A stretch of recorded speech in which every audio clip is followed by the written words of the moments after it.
I was late for Christmas dinner at my daughter's house, hoping for a warm family gathering. But when I quietly opened the door, my son-in-law was making a toast. "How nice that the old man didn't come. I hope he's gone for good." My daughter laughed the loudest. I silently closed the door, turned around, and walked away. An hour later, their celebration turned into a nightmare. If you like this story, please like this video, subscribe to the channel, and share your impressions of this story in the comments. To listen to the next story, click on the box on the left. Thank you for watching. The Selwood Bridge traffic was suffocating. My hands gripped the steering wheel as rain hammered the windshield, each drop a small explosion against the glass. 40 minutes late. The dashboard clock glowed accusingly. 7:47 p.m. Construction had narrowed the bridge to one lane, and every driver in Portland apparently had somewhere urgent to be on Christmas Eve. I glanced at the back seat. 2 wrapped boxes sat there, perfect corners, expensive paper. The cashmere scarf for Jean had cost me $180s at Nordstrom. The bourbon for Clifford, a 20-year Pappy Van Winkle, had been $220. Numbers that seemed reasonable when I was thinking about family, about tradition, about making my late wife proud. Sarah would have liked that I kept trying with Jean. 3 years since the cancer took her, and I'd been doing what she would have wanted, taking care of our daughter. The mortgage payments, $2,400 every single month, transferred on the 1st. Reliable as sunrise, $86,400 over 3 years. The house I'd helped them buy, the foundation I'd helped them build. Traffic finally broke. I accelerated across the bridge, tires hissing on wet pavement. Jean's neighborhood looked perfect, every house decorated, warm light spilling from windows, inflatable snowmen swaying in front yards. I pulled into the driveway behind several cars I didn't recognize. Company. She'd mentioned inviting friends.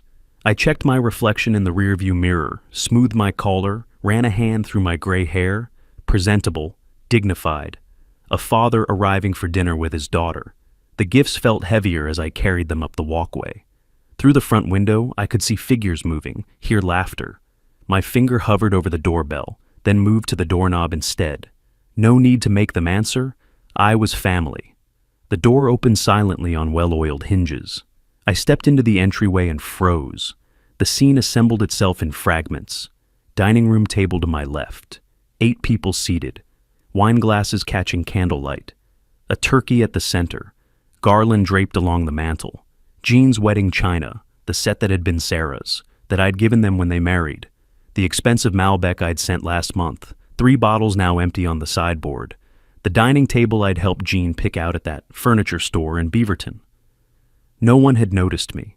They were all facing the head of the table, where Clifford stood, wine glass raised, his face flushed and jovial. His voice carried clearly.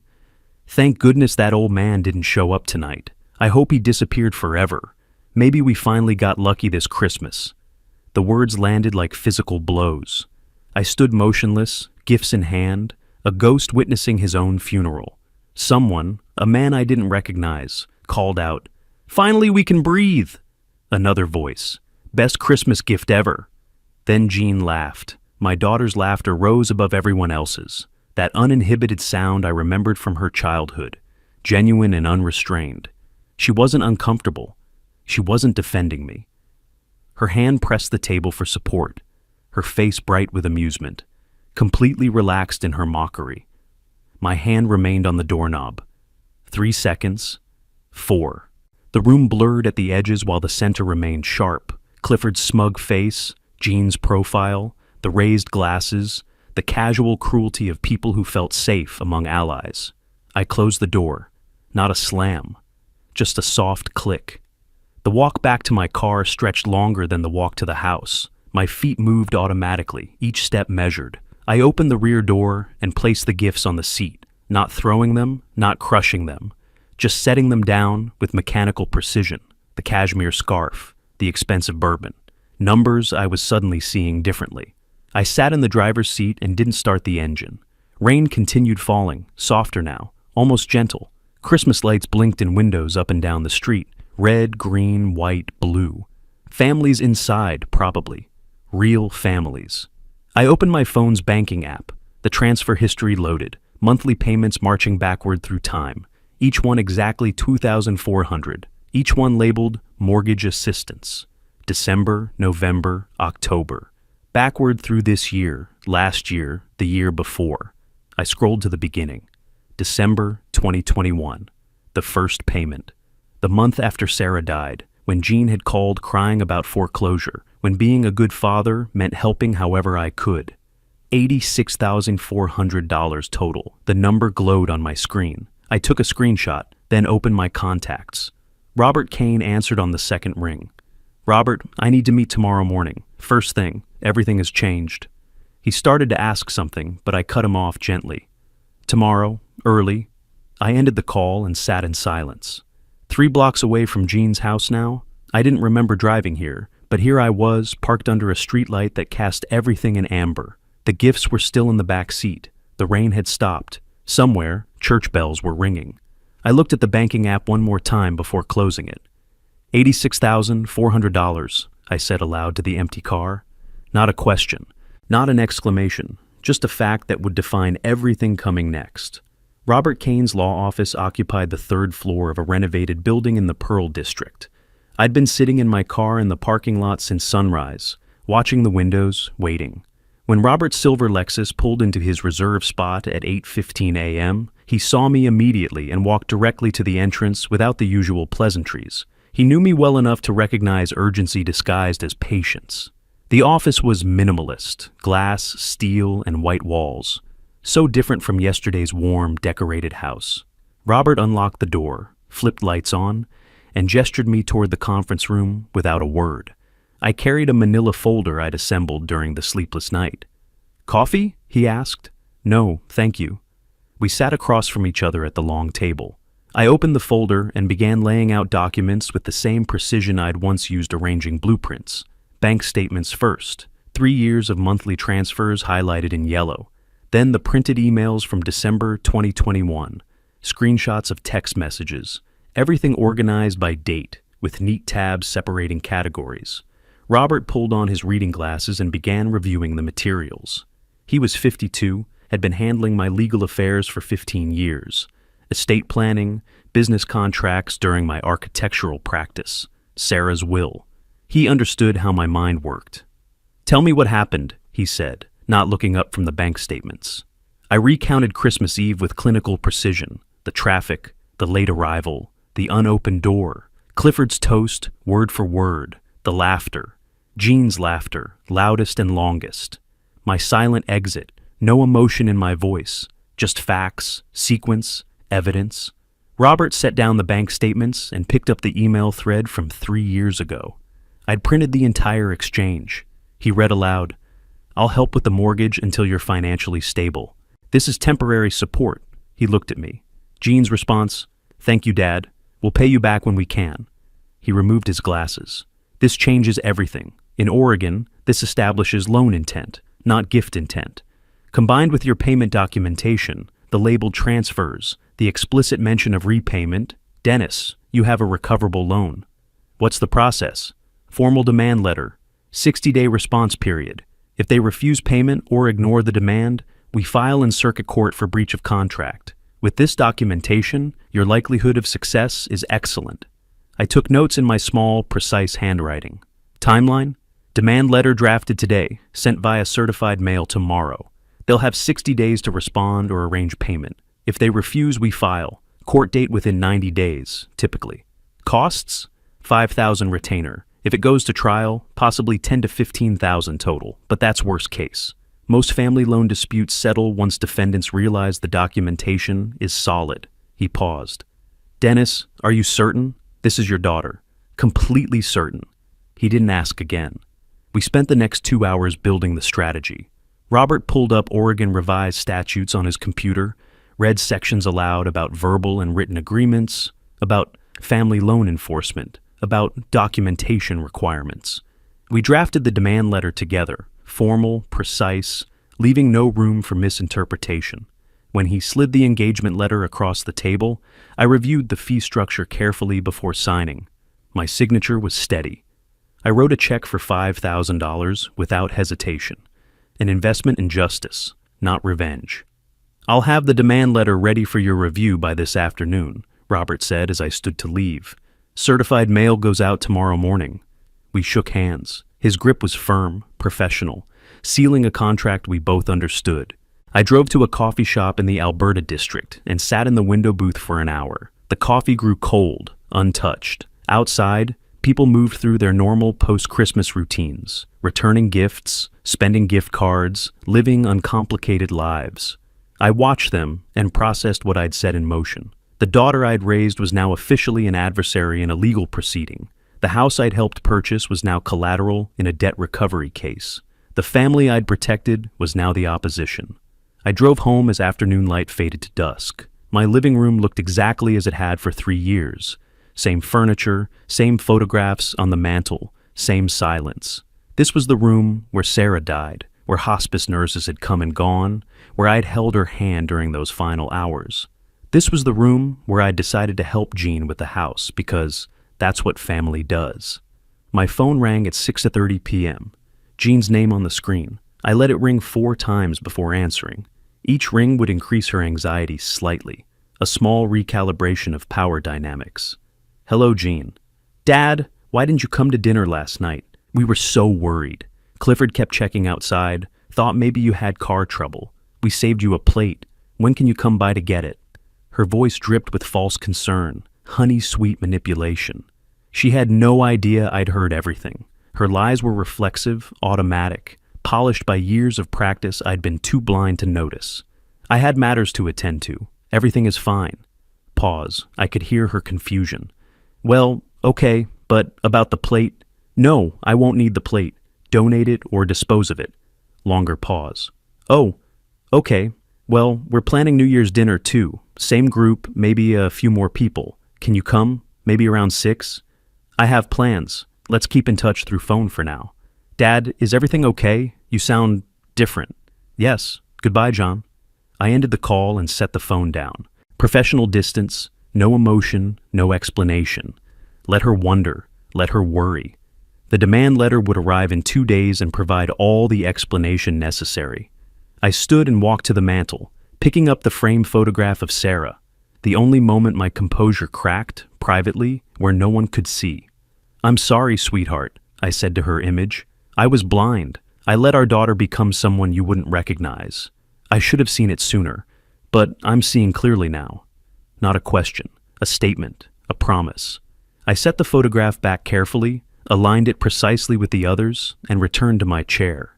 Somewhere in southeast Portland, Jean was probably calling Clifford, confused about her father's strange tone. They'd discuss it over wine, dismiss it as old age grumpiness, and return to their evening.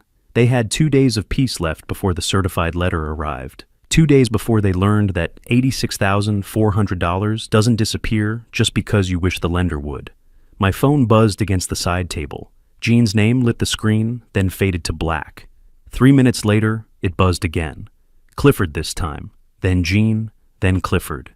New Year's Eve, and I sat in my armchair watching the display cycle through their desperation. Outside my window, neighbors launched fireworks, quick bursts of red and gold against the winter sky, brief celebrations that dissolved into smoke. I'd spent the week since meeting with Robert living normally, grocery shopping, reading, walking the neighborhood, preparing mentally for what came next. The certified letter had been sent on the 30th. 2-day delivery, signature required. Robert had provided tracking confirmation. January 2nd would be the first business day after the holiday.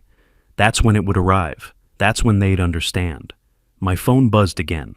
8 calls in 2 hours. I could imagine them at some New Year's party, stepping outside between cocktails, voices rising with each unanswered attempt. Were they still laughing? Did Clifford toast again, confident that his old fool of a father-in-law would eventually answer, would eventually cave, would eventually forgive? I picked up my book, a biography I'd been reading for weeks, and turned to the marked page. The phone buzzed twice more before midnight, then fell silent. The next day crawled past. I cleaned the kitchen, organized my study, did normal Saturday things. The tracking information updated at noon, out for delivery. At 2 o'clock, my laptop chimed with the confirmation email. Delivered, signed for by C. Hayes. I forwarded it to Robert with a single line. Delivered and signed for. Then I closed the laptop and went for a walk around the neighborhood. The streets were quiet, everyone sleeping off their celebrations. I walked for an hour, breathing cold air, feeling nothing but a strange calm. My phone erupted at 2:17 p.m. I was back home, drinking coffee at the kitchen table, when the screen started lighting up in rapid succession. Jean, Jean, Clifford, Jean, Clifford, Jean, Jean, Jean. 8 calls in 11 minutes. I counted them, sipping my coffee, watching the display pulse with their panic. Then the text messages began. Dad, I just got a letter from a lawyer. Please call me. This must be a mistake. I took a screenshot, opened the next message. We need to talk right now. This is insane. Screenshot. Dad, please, we need to talk about this. You can't just ignore me. The messages accelerated, tone shifting with each one. Confusion giving way to anger, anger bleeding into desperation.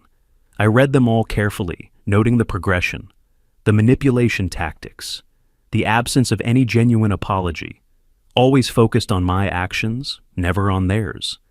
This is cruel. How can you do this to your own daughter, after everything we've been through? Screenshot. Fine, be that way, but you're destroying this family. I hope you can live with yourself. I let them sit with it. Let the hours pass. I made dinner, chicken breast, roasted vegetables, nothing fancy. Ate slowly, washed dishes, dried them, put them away in their proper places. At 6:30, I composed my response, typed several versions, deleted them. Too emotional, too long, too explanatory. Finally settled on what mattered. All questions to my attorney, contact info in letter. 13 words. I pressed send and immediately powered off my phone. I didn't need to see their response. The message was perfectly clear. The relationship they had taken for granted no longer existed. The father they'd mocked was now the creditor they'd have to face.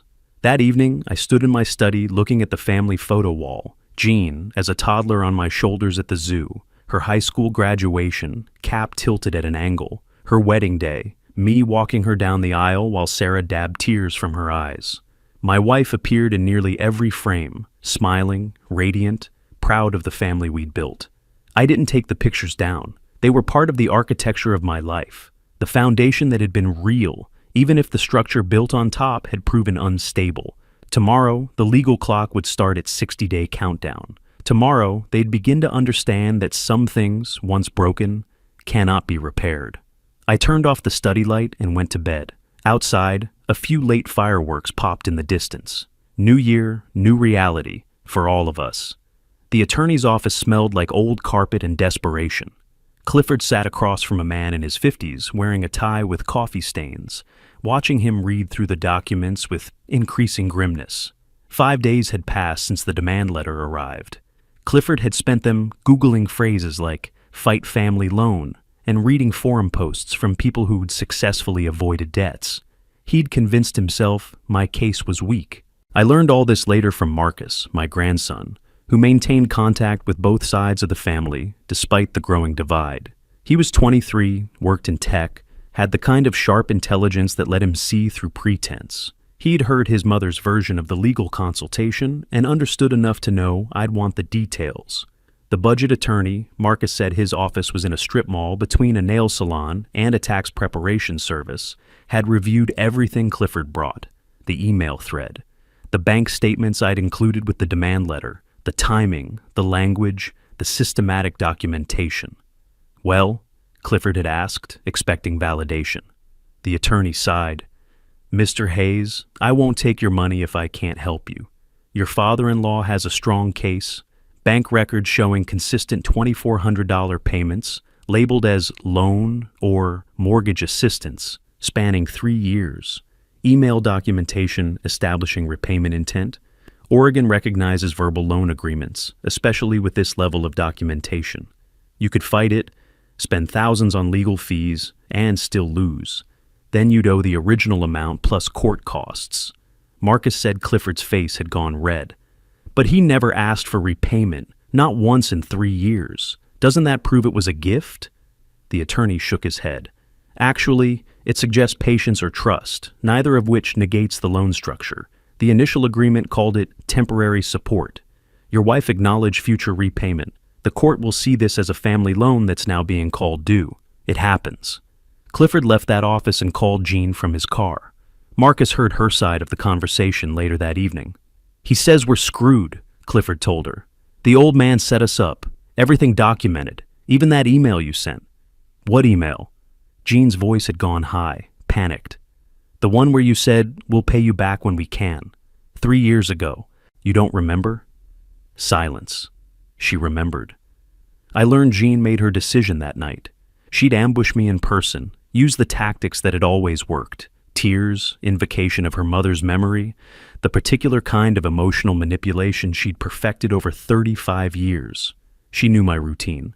I shopped at Trader Joe's every other Monday, usually late morning. She'd grown up 10 minutes from my house, had lived in the area her entire life. Some patterns become common knowledge in families. I arrived at the parking lot at 10:52 on the second Monday after New Year's. The day was cold, gray clouds threatening rain. I parked in my usual spot near the cart return and was halfway to the entrance when Jean stepped directly into my path. I stopped. Didn't step back, didn't create space for a lengthy conversation. Just stopped, shopping bag in one hand, keys in the other.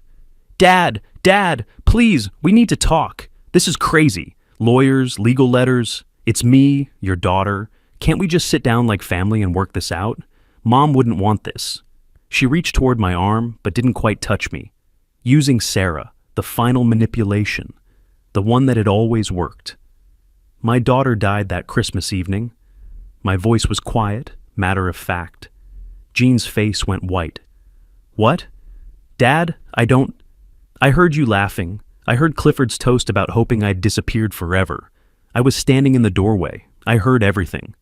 The shopping bag hung from my hand, casual, ordinary, while I delivered the words that destroyed her carefully constructed reality. "It was a joke. Dad, it was just, Clifford was drunk. I wasn't interested in excuses. 60 days. Dad, please, we don't have that kind of money. You know we don't. What are we supposed to? Then court. That's how the law works." I stepped around her and continued toward the entrance. She called after me. "You're destroying our lives." I stopped, turned halfway back. "No, I'm collecting what's owed. There's a difference." The automatic doors slid open. I walked through them without looking back. Behind me, Jean stood frozen in the parking lot. A woman with a cart asked if she was okay. I heard the question as the doors closed. Jean didn't answer. She walked back to her car, sat in the driver's seat, and only then did the full reality of what I'd said penetrate the shock. Her father had been there, at the door. Christmas Eve. He'd heard Clifford's toast, heard the laughter, heard her, his own daughter, laughing loudest of all. Every worried call since then, every text message asking where he'd been, every expression of concern had been a lie. And he'd known. He'd known from the very beginning. Marcus told me later that Jean had gripped the steering wheel and screamed. Not grief, he said. Pure rage at being caught. At realizing her father couldn't be manipulated anymore. At understanding that 60 days meant exactly what it said, and that the clock was ticking, whether she accepted it or not. I finished my shopping. Spinach, chicken, whole grain bread, the ordinary things that constitute a life. Paid at the register. Loaded the bags into my car. Drove home through the gray afternoon. That evening, I reviewed my financial records again. Not because I doubted the numbers, but because seeing them reinforced the correctness of my decision. $86,400. 3 years of sacrificing my own retirement comfort for people who toasted to my disappearance. The numbers didn't lie.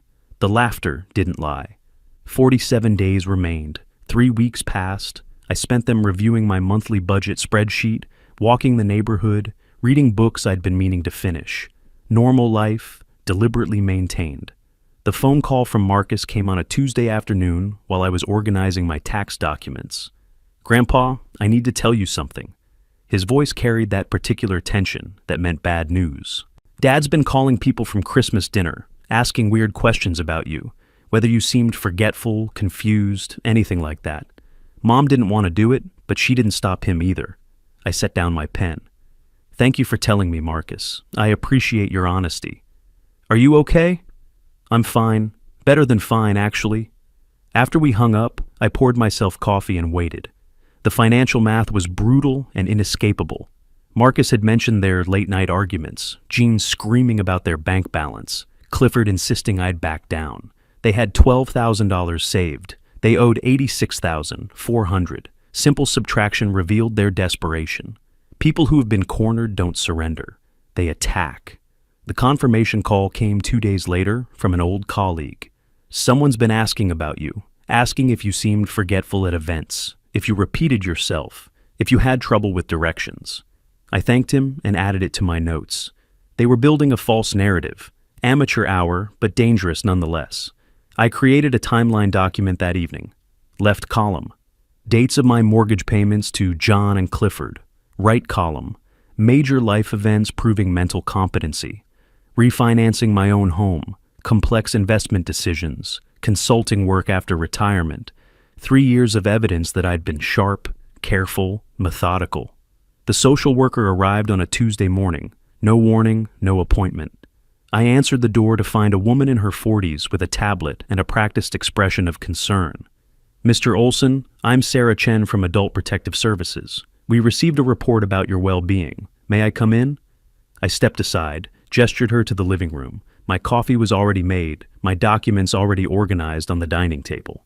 Mr. Olson, can you tell me why we're here today? My son-in-law filed a complaint suggesting I have dementia or mental impairment.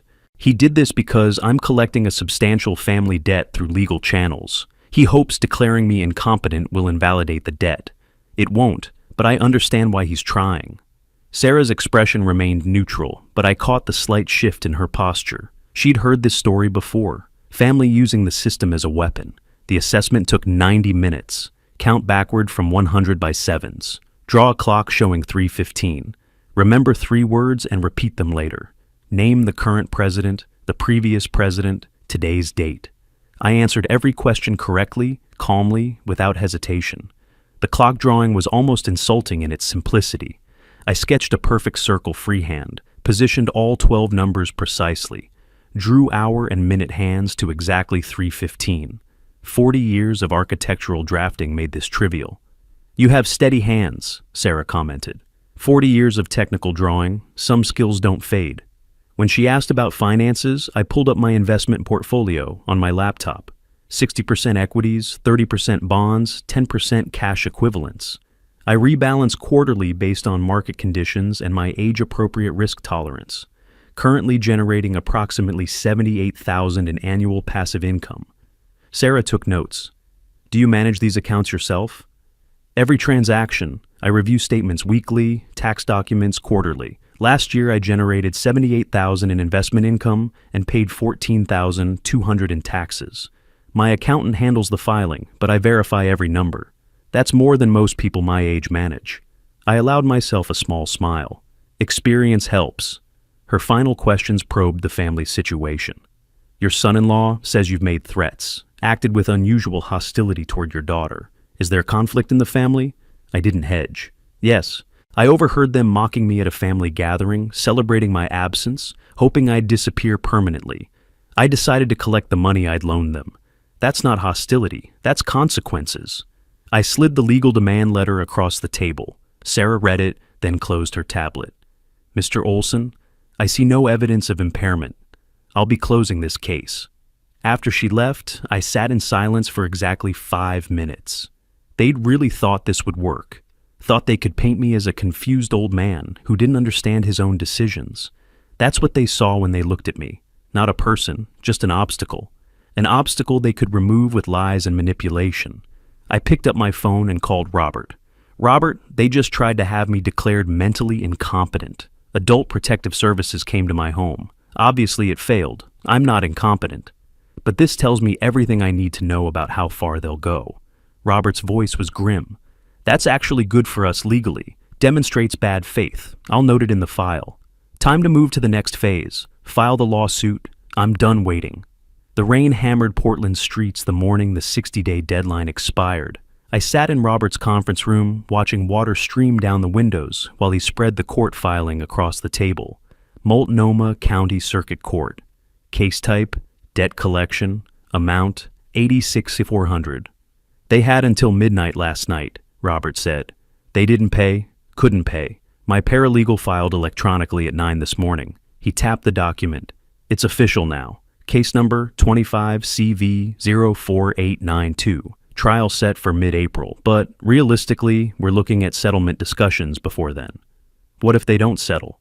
Then we go to trial and win. Either way, you'll get your money back.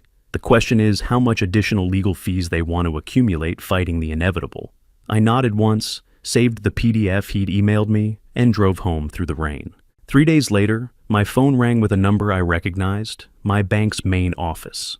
Mr. Olson, this is Patricia Vance from Premier Banking. I'm calling as a courtesy. You've been our customer for 26 years. We received an application for a second mortgage on a property where you're listed as paying the primary mortgage. I listened carefully. The application was denied, but I wanted to inform you in case there's identity theft involved. No identity theft, Patricia, just desperation. What were the details? Mr. Hayes wanted to borrow $90,000 against the property, presumably to pay you and cover the loan costs. But his debt-to-income ratio came back at 68%, far above our lending threshold. Between his current mortgage, car loans, and credit cards, he's already overextended. I appreciate the courtesy call. After we hung up, I made notes in my precise handwriting. Date, time, Patricia's name, Clifford's failed attempt, documentation matters, paper trails protect truth from being rewritten. The first hearing arrived with bureaucratic efficiency. Robert handled it alone. I didn't need to attend yet. He called me afterward from the courthouse steps. Judge McCreary assigned to the case. She's fair, no nonsense. Didn't resolve anything today, but ordered interim payments pending trial. $2,000 monthly, starting March 1st.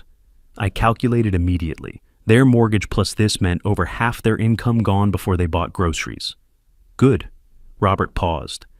Dennis, you sound almost pleased. I'm pleased that consequences are occurring. That evening, I pulled out my calculator and worked through their budget. $8,083 monthly income, minus $2,400 mortgage, minus $2,000 court-ordered payment, equals $3,683 remaining. I thought about car payments, insurance, utilities, food, gas. The math didn't work. They'd have to borrow or sell something. The squeeze was working exactly as designed. Marcus visited in early March, ostensibly to drop off some tools he had borrowed, but his real purpose was obvious from his slumped shoulders. They're falling apart, Grandpa. Screaming matches every night. Mom found out Dad's been... He hesitated. Betting online, lost about $5,000 over the past year. That's why they never had savings even with you paying the mortgage. Another piece clicking into place. Thank you for telling me. Marcus looked at me steadily. Do you ever regret it, going this far? Every single day, but regret doesn't make it wrong. He absorbed that. Grandpa, I know you have your reasons, but they're really struggling. Mom's working doubles, Dad's borrowed from everyone. Can't you just work something out? I met his eyes. Marcus, did I tell you what I heard that Christmas? Your father's exact words? He shook his head. I recounted the toast, word for word. Marcus's face went pale. I didn't know it was that bad. Neither did I, until it was too late to unknow it. Over the following weeks, Marcus's reports painted a picture of predictable deterioration. Clifford borrowing $3,000 from his boss, $2,000 from his brother, $1,500 from a coworker. Jean working extra shifts, coming home exhausted, finding bills Clifford had hidden. Arguments about money becoming arguments about everything. His drinking, her spending, his family, her father. I started a document titled Timeline March and noted each development.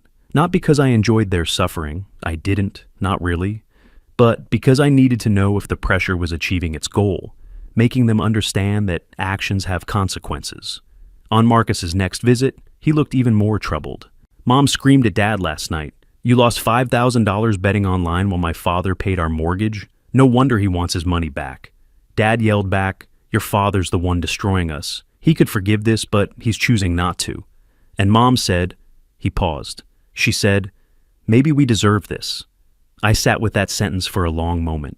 Maybe we deserve this. First hint of awareness, not apology, but awareness. Your mother said maybe they deserve this. That's the closest she's come to understanding. I'm not trying to destroy them, Marcus. I'm trying to teach them that people aren't ATMs you can mock while withdrawing from. The lesson is expensive. That's because the disrespect was expensive. Marcus nodded slowly. When does the lesson end? When they've learned it, or when the court decides, whichever comes first. After he left, I stood at my window, watching evenings settle over the neighborhood, lights coming on in houses, families having dinner, normal life continuing while mine had become this strange, methodical pursuit of justice. The trial was 6 weeks away. 42 days, and counting. The doorbell rang at 3:17 on a Tuesday afternoon in mid-March. I was in my garage building a bookshelf for Marcus, measuring, cutting, sanding.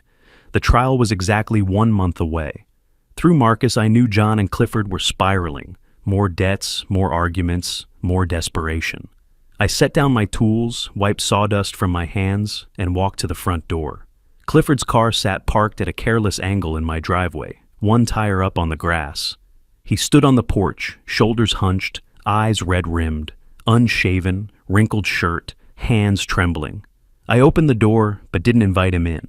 Stood in the doorway, body blocking the threshold. "You really think you're righteous, don't you?" His voice cracked. "Taking your own daughter to court? You want to destroy us over $86,000? You have plenty of money. This is about control, about punishing John." This wasn't the confident man who'd toasted to my disappearance. This was desperation with a face. "I want justice," I said quietly. "You used my generosity for 3 years, $86,400 to be precise. I paid your mortgage while you spent your income on other things. Then you celebrated my absence, hoped I'd disappear permanently. Now you're facing consequences. That's not punishment, that's cause and effect. You're going to take our house, our home. The same place everyone goes when they can't pay their debts. That's not my concern anymore." His voice rose to a near shout. "We'll go public. Tell everyone what kind of father sues his own daughter. You'll be the monster in this story. Every newspaper, every TV station. We'll make sure Portland knows exactly who Dennis Olson really is." Across the street, my neighbor paused from loading groceries, watching. I reached into my pocket with deliberate slowness and pulled out a small Sony digital voice recorder. Set it carefully on the porch railing between us. "Before you do that, let me ask, what do you think happens when I show reporters the bank records, when I play this?" I pressed play without waiting for an answer. The audio was tinny but clear, Clifford's voice through a window. "Thank goodness that old man didn't show up tonight. I hope he disappeared forever. Then we could finally—" I stopped it there. Clifford's face drained of color. You recorded us? That's illegal." Oregon is a one-party consent state. I was present for the conversation. At your door, then by your window. Perfectly legal, also perfectly damning. I picked up the recorder, turned it in my hand. "I have 4 minutes of audio. You toasting to my disappearance, Jean laughing, your guests agreeing. All of it captured clearly. That's entrapment or invasion of... It's evidence. So please go to the media. Tell them about the cruel father. I'll bring the bank records. I'll bring the email where Jean promised to pay me back. I'll bring this recording. We'll see whose story people believe." Clifford backed away from the door, hands raised slightly. He turned, walked down my steps with unsteady movements, got into his car. Sat there for 10 seconds before starting the engine. I watched until his car disappeared around the corner. Then I picked up the recorder, slipped it back into my pocket, and returned to my garage. The bookshelf was 3/4 complete. I picked up the sandpaper and resumed the steady rhythm. Some things couldn't be rushed. 1 week later, Marcus knocked on my door just after dinner. He held a cream-colored envelope, looking uncomfortable. "Mom asked me to give you this. I haven't read it. Didn't want to." I took it from him, my name in Jean's careful handwriting. "She's really sorry, Grandpa. I can see it." "I'll read it." "Will you forgive her?" I met his eyes. "I'll read what she wrote. That's what I can promise right now."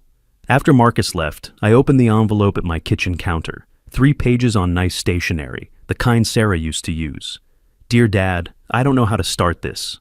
The letter was carefully constructed. She missed our Sunday dinners, remembered when I taught her to ride a bike, said her mother would want us to reconcile, acknowledged terrible mistakes, promised she was still my daughter, still loved me, still wanted a chance to make things right. She mentioned Sarah 4 times, mentioned our happy childhood 3 times, mentioned her current suffering twice. Each reference placed strategically, designed to trigger specific emotions. Never mentioned the Christmas toast. Never acknowledged what she'd said or why it had destroyed everything. I read it a second time, analyzing the language. I know I hurt you, without specifying how. I should have been better, without defining what better meant. Please give me another chance, without explaining what would be different. The third read, I looked for what wasn't said. No explanation of the laughter, no acknowledgement of the mockery, no understanding of why celebrating my absence was the breaking point. She was apologizing for getting caught, not for what she'd done. I folded the letter along its original creases, slid it into a manila folder labeled Legal J&C, filed it alphabetically, didn't write a response, didn't call, didn't acknowledge receipt. Silence is also communication. That evening, I sat in my study looking at the family photo wall. Jean at 3, gap-toothed smile. Jean at 16, prom dress. Jean on her wedding day, my arm linked with hers. Sarah in nearly every frame. The trial was 3 weeks away. The courtroom smelled of old wood and recirculated air. I sat in the third row behind Robert Kane's table, wearing a navy suit Sarah had helped me pick out 15 years ago. Still fit. Jean and Clifford sat at the defendant's table with their attorney, Patricia Summers, hired at a discount rate after their first attorney proved too expensive. Jean kept glancing back at me. I didn't meet her eyes, focused on the judge's bench. Judge McCreary entered, a woman in her mid-60s with silver hair and no patience for theatrics. She reviewed the case file before looking up. This appears to be a debt collection matter. Plaintiff claims defendant owes $86,400. Defendant's claim payments were gifts with no repayment obligation. Ms. Summers, you may begin. Patricia Summers stood, straightened her jacket. Your Honor, this case represents a fundamental misunderstanding of family relationships. When parents help adult children, those payments are gifts rooted in love and obligation, not loans expecting repayment. My clients believed reasonably that Mr. Olson's support was parental generosity. Robert Kane's presentation was methodical. He entered the email thread into evidence. Exhibit A. The judge read my initial offer from December 2021 on the courtroom's display screen. I'll help you with the mortgage until you're financially stable. This is temporary support. Then Jean's response. Thank you, Dad. We'll pay you back when we can. Robert let it sit for 10 seconds of silence. Your Honor, the defendant acknowledged future repayment in writing. That establishes loan intent, not gift intent. The bank statements were entered as Exhibits B through D. Robert highlighted the notations on each transfer. Family loan, monthly installment. The plaintiff documented each payment as a loan at the time of transfer. This isn't retrospective recharacterization. This is contemporaneous classification. Combined with the email acknowledgement of repayment obligation, the loan structure is indisputable. Judge McCreary looked at Patricia. Ms. Summers, I'm looking at your client's email from December 2021. She wrote, and I quote, "We'll pay you back when we can." How do you square that with your argument that these were unconditional gifts? Your Honor, that's simply an expression of gratitude, not a binding commitment. It's a commitment to repay, made in writing, following the plaintiff's explicit framing of support as temporary. I'm not seeing ambiguity. I watched John throughout. She sat rigidly, hands clasped on the table. When Robert displayed the email thread, her shoulders sagged visibly. She remembered writing those words, probably thought nothing of it at the time. Automatic pleasantry, something you say to parents. Never imagined those words would be read aloud in court 4 years later, transformed into legal obligation. Clifford's body language deteriorated as evidence accumulated. Started the session leaning back, arms crossed. When the bank statements appeared, he uncrossed his arms, leaned forward. When the judge announced the payment amount, he dropped his head into his hands. Judge McCreary reviewed her notes, typed something into her computer. I find that the preponderance of evidence establishes a loan relationship, not a gift relationship. The December 2021 email thread demonstrates mutual understanding of temporary support with repayment obligation. Bank records confirm contemporaneous classification as loan. Defendant's acknowledgement of repayment intent is explicit and written. She paused. Accordingly, judgment is entered for plaintiff in the amount of $86,400 plus 5% annual interest to be repaid over 18 months at $5,186 monthly, or through property sale with immediate satisfaction of judgment. The gavel sounded. 90 minutes. It was over. Robert gathered his files. Patricia Summers spoke quietly with Jean and Clifford, explaining post-judgment options probably. Jean was crying silently. Clifford stared at the table. I stood, buttoned my suit jacket, and walked toward the exit. Passed within 6 feet of their table. Jean looked up, mouth opening as if to speak. I kept walking. Outside the courthouse, rain was starting. Typical Portland April weather. I paused on the steps, watching Jean and Clifford exit 30 seconds behind me, huddled with their attorney under the building's overhang. Clifford's voice carried in the rain. "Your father is a monster. This is what he wanted, to destroy us completely. 5,000 a month? We can't even pay half that. He knows it. This is cruelty disguised as justice." I heard it clearly, didn't turn around. Monster. No, monsters attack the innocent. I'm collecting from people who celebrated my disappearance. You called me that old man and hoped I'd vanished forever. I'm not a monster. I'm just someone who stopped accepting disrespect disguised as family. There's a difference. You'll learn it over the next 18 months. I walked to my car without looking back, letting the rain spot my suit jacket. The first court-ordered payment arrived on May 3rd, 2 days late, but it arrived. I checked my bank statement that morning and noted it in my spreadsheet, $5,186. Robert had warned me about this pattern. First payment is fear and borrowed money, he'd said over the phone. They'll scrape it together somehow. Second payment is where reality sets in. That's when you'll see who they really are. June 1st came and went. No payment. June 5th, June 10th. By mid-month, I knew what was coming. Robert called on June 15th. They've missed the payment. Under the court's order, that triggers our right to pursue forced liquidation. I'll file the petition tomorrow. I'd expected this. Still, hearing the words made it real. The endgame had begun. Do it, I said. This will force the house sale. Are you prepared for that? I've been prepared since Christmas. The following weeks brought news in fragments, mostly through Marcus. Each visit, he looked more exhausted, caught between warring family factions, trying to maintain relationships with both sides while watching everything crumble. Late June, Clifford lost his job. Showed up late 3 times in 1 week, Marcus reported. Got into a shouting match with his supervisor about commission structure. They let him go on the spot. He paused. He's doing DoorDash deliveries now, food delivery. Makes maybe $30,000 a year instead of $55,000. I absorbed this information, filed it mentally alongside the other data points tracking their ongoing collapse. Dad's falling apart, Grandpa. Barely furnished apartment, eating fast food every meal. Mom's not much better, working double shifts, comes home and just stares at walls. Do you ever feel bad about it? Marcus asked quietly. Every day, I said honestly. But feeling bad doesn't mean I'm wrong. They need to understand that disrespect has a cost. This is that cost.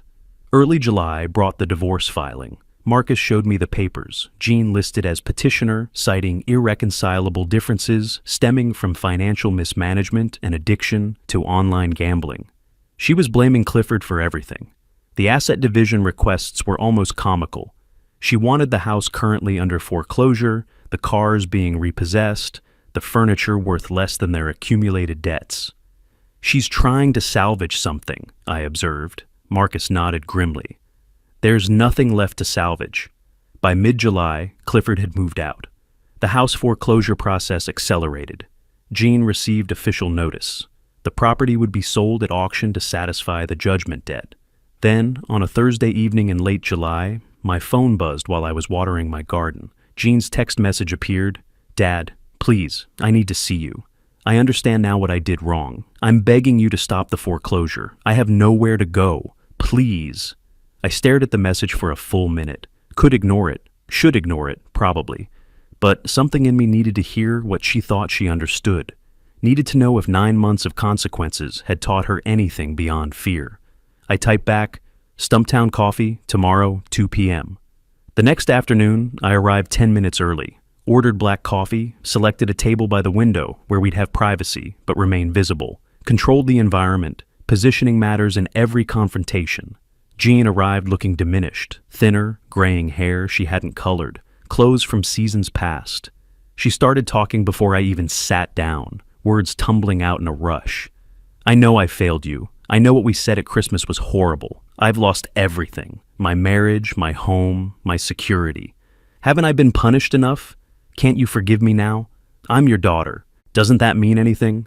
I stirred my coffee slowly, let her speak uninterrupted for 3 full minutes. She cycled through all her arguments. She was sorry. She'd learned her lesson. She was suffering. Couldn't I show mercy?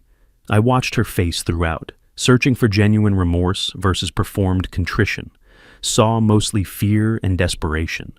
The words were right, but the understanding wasn't there. When she finally stopped, I took a sip of coffee before responding. Made her wait. You think this is punishment? I said finally. It's not. It's consequences. And you still don't understand the difference.